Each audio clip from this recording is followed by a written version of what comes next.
Yann Bayon, je suis un ancien athlète de haut niveau, pratiquant le karaté.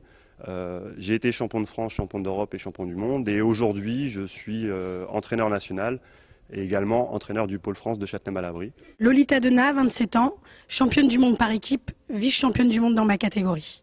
Émilie Touy, 18 ans, championne d'Europe et 3e au championnat du monde junior.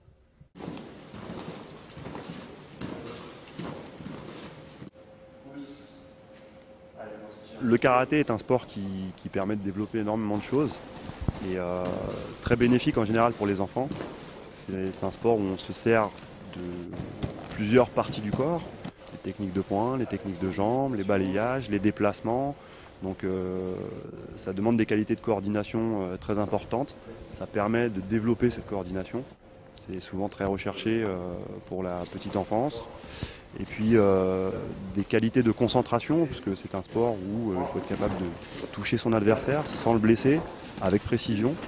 Donc c'est également quelque chose qui est travaillé à l'entraînement et qui permet de développer l'attention, la concentration, la gestion du stress.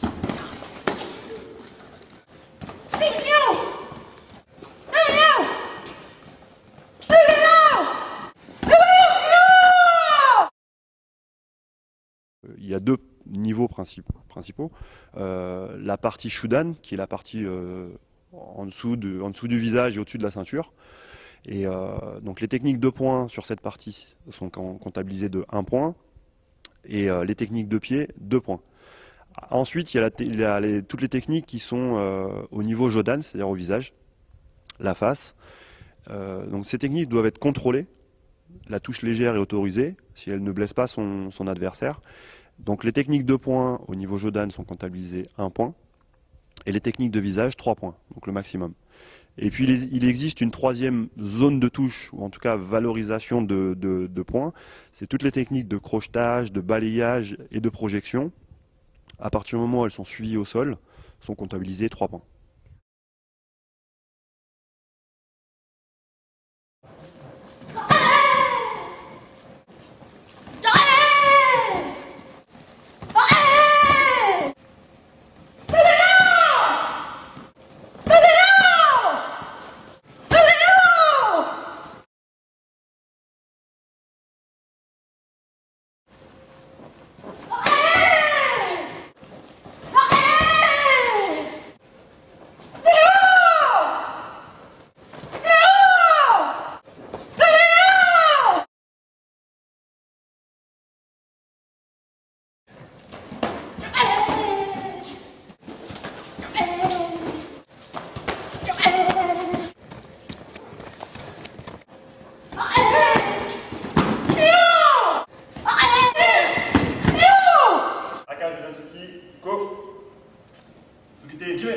Au karaté, vous avez déjà un combat qui dure 3 à 4 minutes, c'est-à-dire 3 minutes pour les combats dans les tours de qualification et 4 minutes pour les finales et les 3e places. Ça c'est pour les garçons. Pour les filles, c'est 1 minute de moins, donc c'est-à-dire 2 minutes en qualification et 3 minutes pour les combats médailles. Donc pour gagner un combat, c'est très simple. Le premier qui a 8 points d'écart est déclaré vainqueur, ou le premier qui arrive à l'issue du temps réglementaire avec une avance est déclaré vainqueur. Donc vous pouvez gagner 8-0 ou tout simplement 1-0. La technique doit être efficace, précise, donc au niveau du corps, du visage, et puis bien sûr contrôlée, le geste doit être maîtrisé. Alors au visage, la technique doit être contrôlée pour ne pas blesser son adversaire, et au corps, la technique doit être touchée mais maîtrisée. Adieu.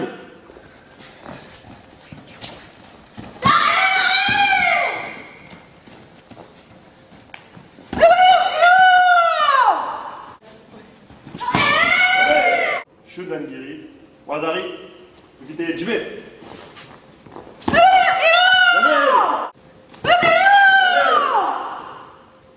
Aka, Shudan Suki, Yugo.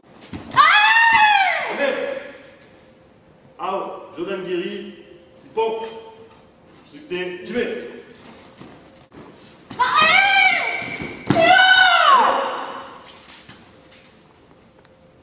Aka, Pon. Aka, Jodan Giri, Pon.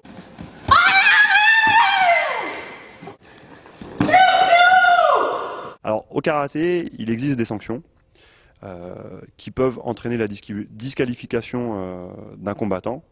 Et vous avez plusieurs catégories de sanctions. C'est-à-dire la première, c'est tout ce qui concerne les sorties de tapis.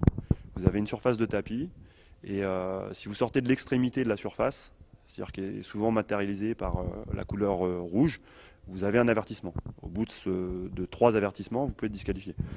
La deuxième catégorie de sanctions, ce sont les refus de combat, les mises en danger, qui sont également sanctionnés comme les sorties. Et la troisième, enfin, qui est une catégorie à part, ce sont les contacts, c'est-à-dire toutes les techniques non contrôlées au niveau du visage qui entraînent une blessure, sont également sanctionnées et peuvent également amener la disqualification d'un des combattants. Certes, un karatéka doit être souple, mais tous les karatékas ne font pas le grand écart, j'en suis un grand exemple.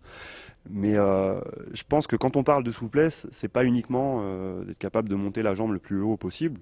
On a un adversaire qui fait notre taille, qui est plus petit ou légèrement plus grand. Donc le principal, c'est de monter la jambe à ce niveau-là et de la monter facilement. Donc après, ça demande des qualités de souplesse de hanche, de souplesse musculaire, articulaire.